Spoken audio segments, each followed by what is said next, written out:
Number 2 structure. Alright. The spinal cord has, number 1, it has gray matter on the inside. I told you about gray matter last week, yes. And white matter on the outside. We said the gray matter is a cluster of cell bodies, also called a ganglion. A cluster of cell bodies is called a ganglion. If you've done reflex arc, you know that there's a dorsal root ganglion in the spine. So a ganglion is just many cell bodies in one place. That is called a ganglion. So the gray matter is caused by the ganglion, and the white matter is caused by the myelin sheath of the neuron. Are you moving with me? All right. While we are on structure, a spinal cord, very bad drawings, but I'll do my best. It looks something like this. I think, okay? I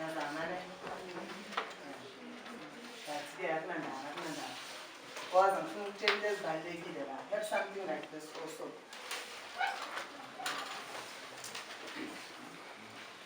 Spinal cord has a top region. It has a top region. This upper region of the spine, well, it can come down to something like this. This upper region is called the dorsal roots. Dorsal means top. It's called the dorsal roots. And this part here is the entry region of the spine. When you go to ShopRite, there's a place where you come in and a place where you come out. So in the spinal cord, the only place where nerve impulses enter is through the top dorsal roots. Because this part here is bringing impulses to the spinal cord, the neuron that we always find in the dorsal roots is a sensory neuron. For what reason? Sensory neurons transmit impulses to the central nervous system. So now we are putting perspective to what we're doing. We said there are receptor cells that pick up the stimulus and convert it into an impulse. That impulse travels via a sensory neuron and goes to the central nervous system. So now I'm telling you, when the impulse gets to the spinal cord, it enters via the top dorsal roots. Dorsal roots is the entry. The neuron that is always found there is a sensory neuron. This neuron is bringing information to the spinal cord. So there's the sensory neuron, neuron number 1. Number 2, inside of the spinal cord, there's a very short neuron there that stays in the spinal cord. This neuron now is an interneuron. Are you with me? Interneuron, or a connector neuron. It stays in the spine. Because of the cluster of many cell bodies of a connector neuron and a motor neuron, the inner part of the spinal cord looks darker. Hence we say it has gray matter on the inside and white matter on the outside. We are not there. We are here. This is the spinal cord. It has an entry region. The entry region is called the dorsal roots. On the dorsal roots, we always find the sensory neuron because sensory neurons bring impulses to the central nervous system. Between a sensory neuron and a connector neuron, there's going to be the first synaptic contact. Are you with me? So what's going to happen here? Sensory neuron will release neurotransmitters so that the impulse travels to an interneuron. Yes, there's a synaptic contact between our sensory neuron and an interneuron.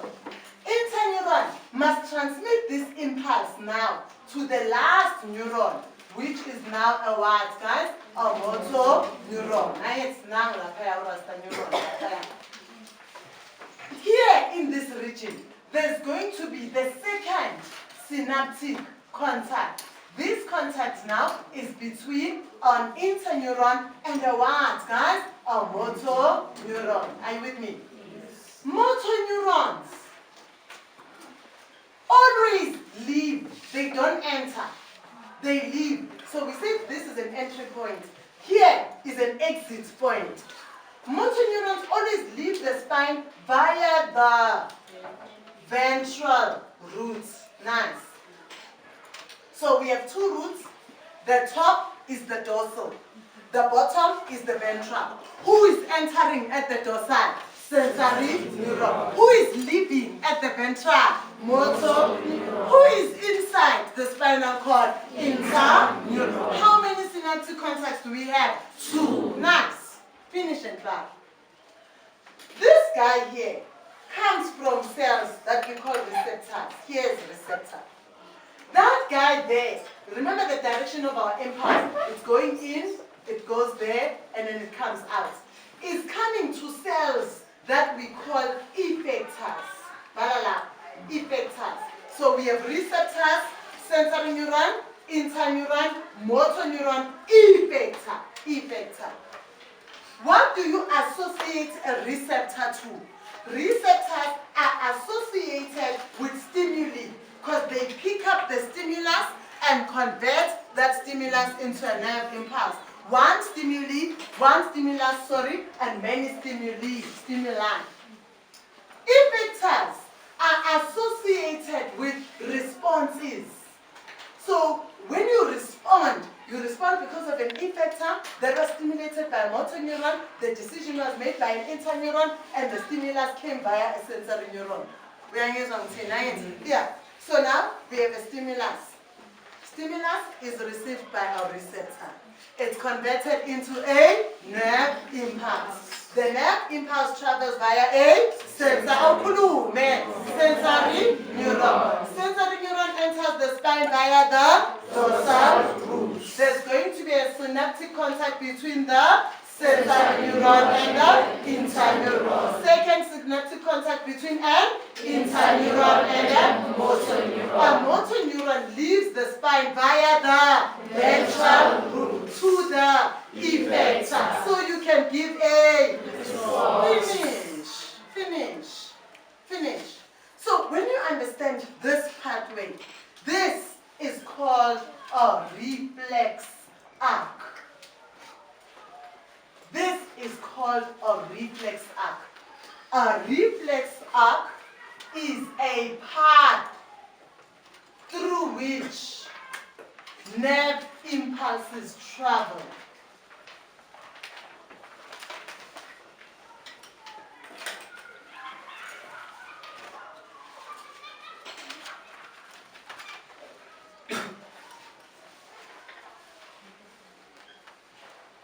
It's a pathway through which nerve impulses travel. Full stop. But now, reflex arcs allow us to give what we call reflex actions. They produce reflex actions. If something is a reflex, that thing is automatic. If something is a reflex, it means it happens almost automatically. It happens immediately without a thorough thought process. A reflex action is a rapid, automatic response to a stimulus. This is a rapid, automatic response. Rapid, very quickly, extremely quickly, about 0.02 seconds, guys. That is now. Think of yourself. You step on a thorn. Come on, guys. Do you think it's